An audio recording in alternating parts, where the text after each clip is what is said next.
Hello, my name is Ben Cardino and I'm the solo dev of Pax Astra. And today I'm here to share with you a new mechanic that I'm building for my game. And first thing first, maybe you're not aware of my game, maybe you haven't heard about Pax Astra before. And in summary, Pax Astra is this big space opera political sim with RPG and 4X elements. That might sound like a lot, but I picture my game being a mix of two very famous games. The first one is Scissoring. It's an amazing game, it's a fantastic game. It's a narrative political sim. And the second one is Stellaris. I absolutely love Stellaris too. So my game has two cores. The first one is very similar to Scissoring. My game has a lot of focus on narrative, a branching storyline, different choices, different characters, many factions, different paths. Some RPG mechanics because you build your own character with lots of freedom.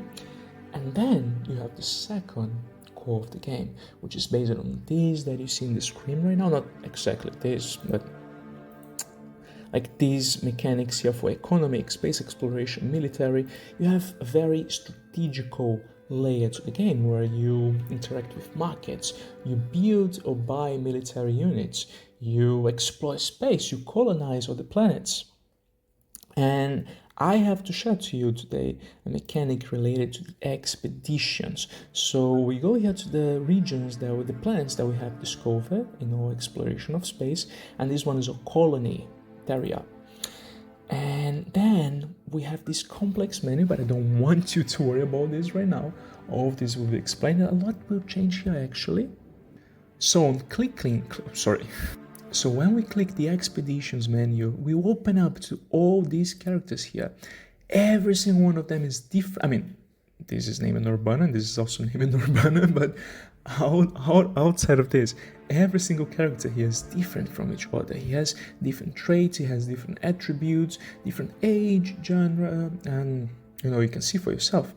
So let's pick an example here. Who's the best character here? I would say that for now it's Cecilia, but let's see. Oh no, Nurbana Capito is also very, very good.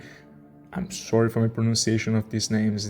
As you can see, my English is not perfect, and my Latin is certainly also not perfect. But let's look at this one here. Nurbana Capito, female, 41, 7 HP, 7 combat, 10 of courage, 5 leadership, 8 assimilation. This is actually a really good character.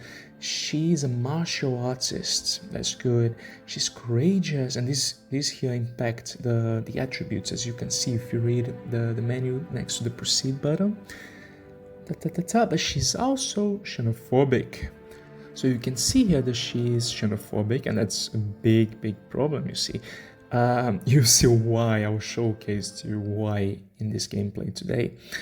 She's also a modder, she's an ex-criminal, and she's ambitious, right? So the idea here with these characters is that I want Pax Astra to feel like a huge space opera. Like I want the universe to feel huge, organic. I want it to feel natural. I want to populate this universe with stories, characters, myth, and for that I need to add these systems, these mechanics, because not only they add realism to the galaxy, but they also add substance, they also add myth, legends. So I also have all the characters here. Oh, this one, she is ugly. This actually affects gameplay, and she's also an ex-criminal, right? But the thing is, you're not going to be seeing the same character twice when you hit the screen.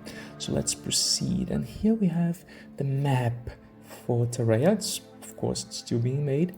You have the red plains, and then you have the other regions here, the Valley of the Trenches and the Eternal Rivers. So the way things work, we're going to be exploring the red plains first, and then we're going to be unlocking through organic and natural events the other regions. So let's start here with the red plains just to showcase to you a little bit of how it works. You click and have this small description of the region, and then you go. Also, this is the list of locations. As we explore a certain region, we're going to discover some specific locations that we can revisit. We can interact with these locations again. But here, let's send an exploration team for the first time. So this is very important. You're going to designate your military support to to accompany your expedition. And if you go back, your military support for your colony comes out of this square here, the defense systems, but you see that again later in another devlog. Don't worry, I'm gonna explain all of this. So let's send an expedition. Let's pick Nobana Capital as our leader, and let's assign everything we have to her. So let's launch the expedition. So you have this short text here showcasing what happened in the expedition. In short, they went to catalog the vegetation of the red plains, and they were attacked by these creatures here, the mantles. They are like big crimson flying jellyfish that fly in the air. They attack in the air. They're very weak enemies, to be honest. They're the first enemies you're going to be facing in this planet, so they're not going to be too hard on you. But let's see the combat screen. So this here, there's actually a logic here to this combat bar. There's an algorithm. There's also this very nice illustration that my brother did in the background. I really like it. It's very simple, but when you dim it with the interface, I think it gets very organic, you know, showcasing the little soldiers exploring. But this here has a logic. I'm not going to be talking too much in this devlog here, but I'll be writing on my Reddit post and on my Discord post about the logic of the formula for this combat. But in the middle of the combat, you have an interaction with your leader. Your leader interacts with the battle, and this interaction, it really changes the gameplay. You know, it really changes how things work. So here we see that the forces are clashing, blah blah blah. Through the grass, Nobana Capital spots them. 3 biologists back against the rock, nowhere to go. 2 mantles closing in. Mantles are the creatures again attacking us.